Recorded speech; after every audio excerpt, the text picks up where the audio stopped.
Upo lang tayo ngayon guys kasi puno yung ating lamisa guys ng gagawin.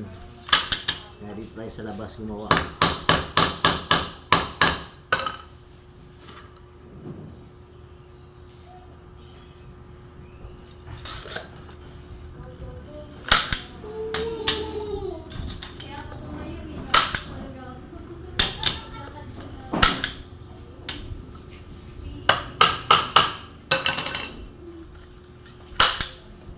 Talaga guys, pag gumawa ng screen guys, yung mga gamit ng ganito na yung mga matibay talaga.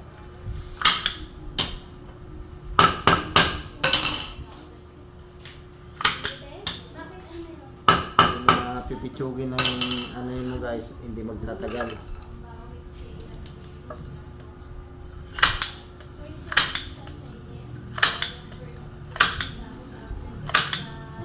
Madali ka masiraan guys na ano. Kadalasan ang unang nasisira nito guys yung spring. Kasi siya yung agad-agad na napuputol.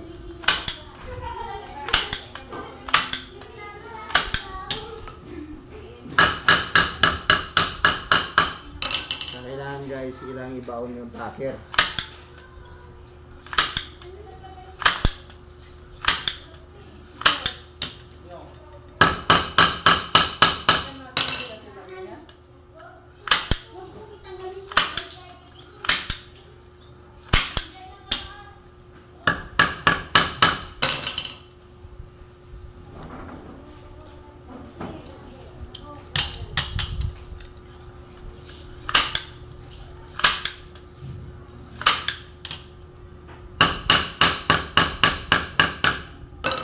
Ginamit kong ano to guys ay number 100 mesh.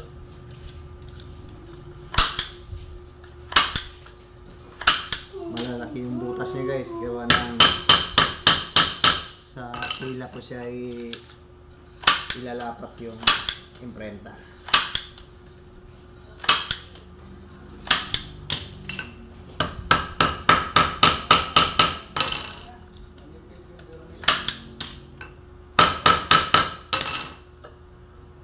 Yuko natin konti. Yan.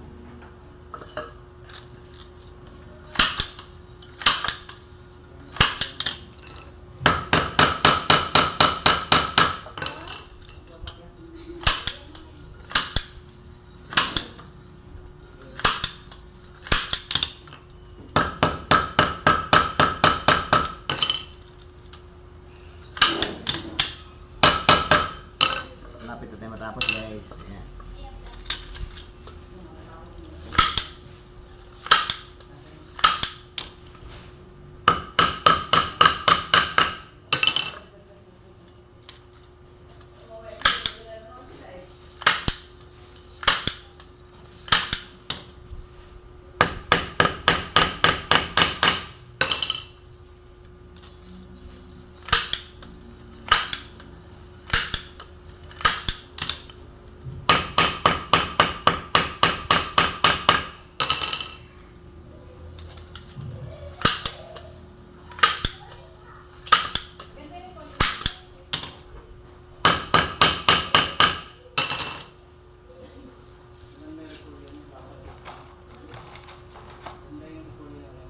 Saka yung bala ng stapler ko guys ay ang number niya ay 100-7F.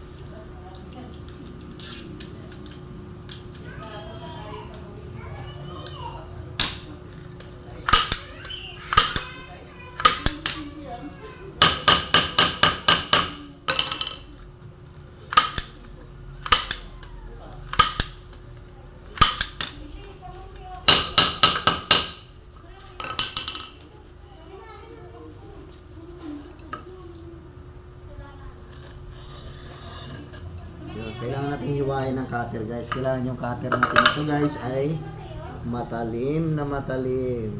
Itong sa aking gamit guys ay luma na kaya medyo mapurol na. Kaya hinasahasa na lang guys. Pero kailangan dito guys matalim. Kailangan.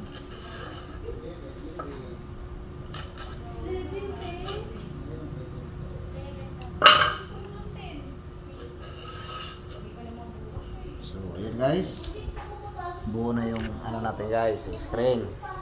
Kailangan lang na sunugin natin yung ano guys, yung gilid, anuhan natin ng lighter para yung mga hibla ng screen ay hindi siya malagas. Kailangan natin siya sunugin guys.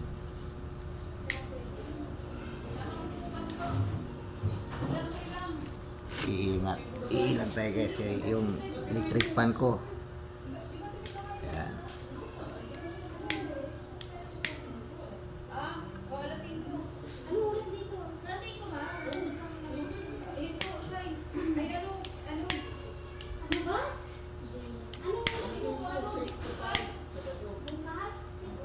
Tapos itong ano guys, stapler natin guys, ayan.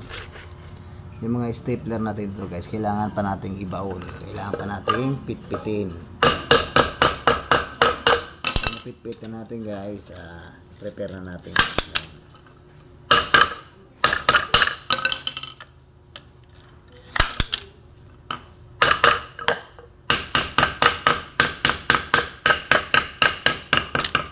Mamaya guys, pahiram natin ito ng gamot.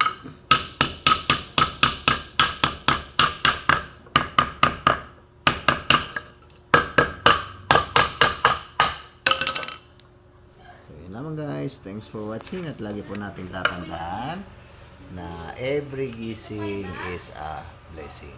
So ayan guys, buo na, may screen na siya guys. Ayan, pang silk screen printing na atin na guys.